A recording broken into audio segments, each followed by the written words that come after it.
This channel does not promote any violent, harmful, or illegal activities. All content provided by this channel is meant for an education purpose only. আজই বিচারপতি পদ থেকে ইস্তফা দিচ্ছেন অভিজিৎ গঙ্গোপাধ্যায়।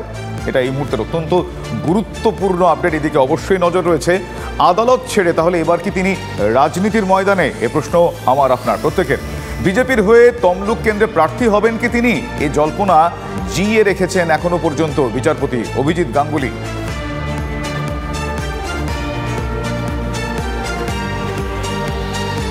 আমার সহকর্মী সোমা দাস এই মুহূর্তে রয়েছেন আমার সঙ্গে। সোমা, বাড়ি থেকে কোর্টের উদ্দেশ্যে তিনি রওনা দিয়েছেন বলে এখনো পর্যন্ত খবর পাওয়া যাচ্ছে, কি আপডেট?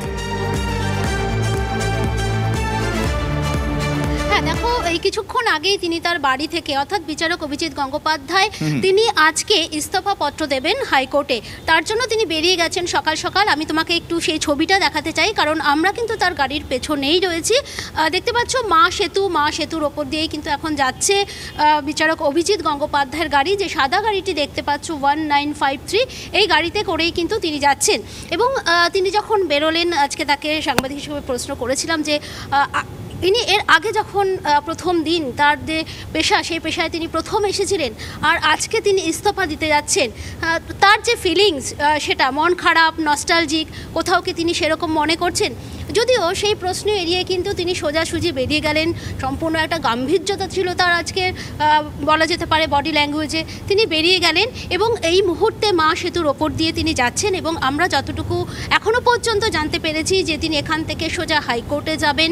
হাইকোর্টে গিয়ে কিন্তু তিনি যে তার ইস্তফাপত্র সেটা রেজিস্ট্রারকে দেবেন এবং প্রধান বিচারপতি সহ রাষ্ট্রপতিকেও কিন্তু সেই চিঠি তিনি দেবেন। এবং তিনি যেটা অনেক আগে বলেছিলেন যে হাইকোর্ট চত্বরেই তিনি সাংবাদিকদের সব প্রশ্নের উত্তর দেবে, কারণ তাকে ঘিরে যে জল্পনায় লোকসভা নির্বাচনের আগে তার এই পদত্যাগ, তাহলে কি তিনি রাজনীতিতে যাচ্ছেন? তিনি বৃহত্তর স্বার্থে মানুষের জন্য কাজ করতে চান, তাহলে কি তিনি রাজনীতিতে নামছেন? ভোটের ময়দানে তাকে কি দেখা যেতে পারে? এই নানান প্রশ্ন, নানান জল্পনা, এই প্রশ্নগুলো এই মুহূর্তে আমরা যেরকম বলি বার্নিং কোয়েশ্চেন, এই মুহূর্তে প্রশ্নগুলোই বার্নিং কোয়েশ্চেন। তার কারণ তিনি এরপর কোন পদক্ষেপ করেন, কি সিদ্ধান্ত তিনি নিতে চলেছেন, সেটা অবশ্যই সময় বলবে। এখনো পর্যন্ত কিছু আন্দাজ করা গিয়েছে। কোয়েল, একদমই তিনি এই মুহূর্তে যাচ্ছেন অবশ্য আদালতের উদ্দেশ্যে। আপডেট আমাদের দিতে থাকবো। এরই মধ্যে আমাদের সহকর্মী শ্রাবন্তী তিনি কথা বলেছিলেন এক্সক্লুসিভলি বিচারপতি গঙ্গোপাধ্যায়ের সঙ্গে। মমতা বন্দ্যোপাধ্যায় অত্যন্ত সরল, দায়িত্বশীল রাজনীতিবিদ। TV9 বাংলাকে এক্সক্লুসিভ সাক্ষাৎকারে কার্যত প্রশংসায় ভরিয়ে দিয়েছেন বিচারপতি অভিজিৎ গঙ্গোপাধ্যায়। বলেছেন মমতা বন্দ্যোপাধ্যায় একজন সিজনড পলিটিশিয়ান, এবং পাশাপাশি নজর কাড়া মন্তব্য, অভিষেক বন্দ্যোপাধ্যায় একবারও নাম তিনি নেননি। দেখুন, 17 জুলাই 2023 আপনি এজলাসে বসে বলেছিলেন মমতা বন্দ্যোপাধ্যায় অত্যন্ত সরল এবং তিনি দায়িত্বশীল রাজনীতিবিদ। এখনও কি আপনি সেটাই বিশ্বাস করেন? আমি বিশ্বাস করি যে মমতা বন্দ্যোপাধ্যায় সত্যিকারের একজন সরল মহিলা, দায়িত্বশীল রাজনীতিবিদ এবং পুরনো রাজনীতিবিদ, যিনি ব্যক্তিগত আক্রমণকে গ্রাহ্য না করে বিরোধিতা চালিয়ে গেছেন। যখন সব বীরপুঙ্গবরা কংগ্রেসের পালিয়েছে, তখন মমতা বন্দ্যোপাধ্যায় নিজে মাথায় লাঠি খেয়েছেন, মৃত্যুর মুখ থেকে ফিরে এসেছেন। অনেকবার তাকে চুল ধরে টেনে বার করে দেওয়া হয়েছে। বাংলার নারী সমাজ গর্জে উঠেছিল, ভোটের বাক্সে গর্জন করেছে মমতা বন্দ্যোপাধ্যায়ের এই হেনস্থা দেখে। মমতা বন্দ্যোপাধ্যায় একজন সিজনড পলিটিশিয়ান। সরল যেটা বলছে হচ্ছে তিনি তার ব্যক্তিগত জীবনে অত্যন্ত সরল। আমি মমতা বন্দ্যোপাধ্যায়কে খুব শ্রদ্ধা করি। মমতা বন্দ্যোপাধ্যায়কে আমি তো কখনো আক্রমণ করি না। আমি একটু আগেই বললাম, একটা নাম আমি শুনতেও চাই না, উচ্চারণ করতেও চাই না, কারণ তাকে আমি কোনো পলিটিশিয়ান বলে মনেই করি না, যদিও তিনি মমতা বন্দ্যোপাধ্যায়ের সঙ্গে রিলেটেড। কিন্তু লোকসভা নির্বাচনে আপনি মমতা বন্দ্যোপাধ্যায়ের এগেনস্টে কিছু বলবেন না?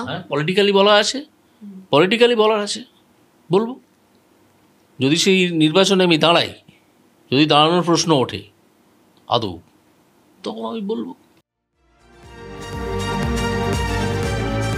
সাক্ষাৎকারের কিছু অংশ আপনাদের দেখালাম, কিন্তু যিনি সাক্ষাৎকার নিয়েছেন আমার সহকর্মী শ্রাবন্তী, আমি শ্রাবন্তীর কাছে যাবো। শ্রাবন্তী, তার মুখ থেকে যে সমস্ত বক্তব্য এখনো পর্যন্ত নিঃসৃত হয়েছে, এক, মমতা বন্দ্যোপাধ্যায়কে দরাজ সার্টিফিকেট, অভিষেক বন্দ্যোপাধ্যায় সংক্রান্ত পলিটিক্যালি তিনি কি স্টেটমেন্ট করলেন সেটা শোনালাম, পাশাপাশি শুভেন্দু অধিকারীর সংক্রান্ত কি বক্তব্য তিনি রেখেছেন। এই মুহূর্তে দাঁড়িয়ে আবার সোশ্যাল মিডিয়াতে তার যাদবপুর কেন্দ্র ইত্যাদি নানা জল্পনা রয়েছে। কিন্তু তোমার কি মনে হচ্ছে, মানে পরিস্থিতির জল কোন দিকে গড়াচ্ছে, কি মনে হয়? শুভজিৎ, কোয়েল, তোমাদের বলি যে যেরকমটা একটা বিষয় পরিষ্কার, এই প্রশ্নের উত্তর দিতে গিয়ে তিনি বলেছেন যে পলিটিক্যালি যদি সেরকম বলা হয় তাহলে মমতা বন্দ্যোপাধ্যায়ের বিরোধিতা তিনি করবেন, যদিও রাজনীতিবিদ হিসেবে মমতা বন্দ্যোপাধ্যায়কে তিনি আলাদা করে সম্মান করছেন। কোথাও গিয়ে এটা স্পষ্ট যে তিনি এবার রাজনীতিতে যোগদান করছেন। সূত্র মারফত বেশ কয়েকদিন ধরে একেবারে আলোচনা তুঙ্গে রয়েছে যে তিনি বিজেপিতে জয়েন করবেন। আজকের আমাদের সহকর্মী সোমা দাস যেমনটা দেখালো যে তিনি বাড়ি থেকে ইতিমধ্যেই রওনা হয়ে গিয়েছেন, তিনি ইস্তফাপত্র দেবেন এবং তারপর রাজনীতিতে যোগদান করবেন।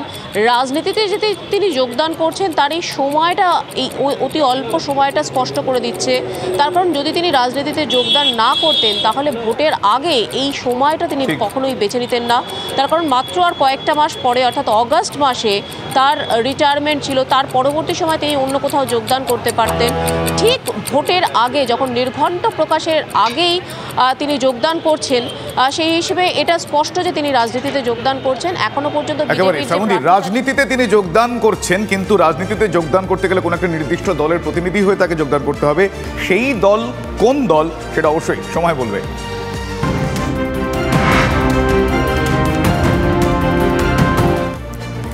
রাজ্যের ঝুলিতে আরও একটা বন্দে ভারত এক্সপ্রেস, অর্থাৎ রাজ্য আরও একটা বন্দে ভারত এক্সপ্রেস পাচ্ছে। নিউ জলপাইগুড়ি থেকে পাটনা সাহিব পর্যন্ত এই নতুন বন্দে ভারত এক্সপ্রেস চলবে, যার ট্রায়াল রান আজ। আর এদিকে গতকালের পর শুভজিৎ আমরা দেখলাম আজকেও নির্বাচন কমিশন তারা বৈঠকে বসেছে। রাজ্যের মুখ্য সচিব এবং ডিজির সঙ্গে বৈঠকে কমিশনের ফুল বেঞ্চ। সকালে বিভিন্ন এজেন্সির সঙ্গে একপ্রস্ত বৈঠক হয়, গতকাল 8টি রাজনৈতিক দলের সঙ্গে বৈঠক হয়, আর আজকে তারপরে আরও এই গুরুত্বপূর্ণ বৈঠক। এবং গতকাল আমি দেখেছি ডিএমএসপিদের সঙ্গেও বৈঠক হয়েছে, যেখানে কড়া বার্তা কমিশনের। শ্রাবন্তী শাহ আমাদের সঙ্গে রয়েছেন, শ্রাবন্তীর সাথে একটু কথা বলি। শ্রাবন্তী, পর স্টেপ বাই স্টেপ একটা করে বৈঠক সারছে নির্বাচন কমিশনের ফুল বেঞ্চ, কড়া বার্তা গতকালই আমরা দেখেছি। কতটা গুরুত্ব দিয়ে নির্বাচন কমিশন এবারে এ রাজ্যের ইলেকশনকে দেখছে, কি মনে হচ্ছে? কোয়েল, দ্বিতীয় দিনে নির্বাচন কমিশনের এই বৈঠক আজকের অত্যন্ত গুরুত্বপূর্ণ। তার কারণ ডিজি রয়েছেন, মুখ্য সচিব রয়েছেন। গতকাল জেলা শাসক পুলিশ সুপারদের সঙ্গে বৈঠক করার পরে নির্বাচন কমিশন একটা প্রাথমিকভাবে নকশা তৈরি করে নিয়েছে। কোন জেলায় অশান্তির কী ধরনের খবর রয়েছে তারা প্রাথমিকভাবে সতর্ক করেছে। সন্দেশখালীর এসপিকে আমরা দেখেছি যে একেবারে কার্যত তুলোধনা করা হয়েছে যে কেন এই ধরনের ঘটনা, এবং ভবিষ্যতে যদি এই ধরনের ঘটনা হয়ে থাকে, বোমাবাজি, ধর্ষণের মতো ঘটনার কথা কানে আসে, তাহলে সিনিয়র অফিসার্স যারা রয়েছেন তাদেরকে সরিয়ে দিতে কমিশন দ্বিধা করবে না। যাবতীয় রিপোর্ট নিয়ে আজকের মুখ্য সচিব এবং ডিজির সঙ্গে তিনি বৈঠকে বসেছেন। এই ফুল বেঞ্চ সেখান থেকে জানতে চাইবেন যে এই জেলায় এত সন্ত্রাস কেন, এই জেলার এখনও পর্যন্ত যারা নন বেলেবল অফেন্সে রয়েছেন তারা কেন এখনও পর্যন্ত জেলের মধ্যে আসেনি, ইত্যাদি ইত্যাদি যাবতীয় তথ্য সেগুলি তারা কালেকশন করবেন। বেলা 12টার সময় তারা এগিয়ে এনেছেন সাংবাদিক বৈঠকে, সেখানে যাবতীয় প্রশ্নের উত্তর দেবেন। সেখানে নিশ্চিতভাবে একটা প্রশ্ন অবশ্যই, এই যে বিভিন্ন রাজনৈতিক দলগুলো একাধিক প্রশ্ন রেখেছে, সেখানে তারা কি বক্তব্য রাখছেন, কতটা করছেন, কতটা করা হতে পারছেন। সর্বাধিক সবথেকে বেশি গুরুত্বপূর্ণ যেটা, সেটা হচ্ছে ভুয়ো ভোটার নিয়ে আদতে কমিশন কতটা করা হতে পারবে এই সাংবাদিক বৈঠকের পরে সেটা স্পষ্ট হবে। একই সঙ্গে এখান থেকে যখন তারা যাবেন আর কয়েকটা দিন পরেই যে গোটা দেশের লোকসভা নির্বাচনের নির্ঘণ্ট সেটাও প্রকাশ পেতে পারে, এটাও আরেকটা অন্যতম দিক।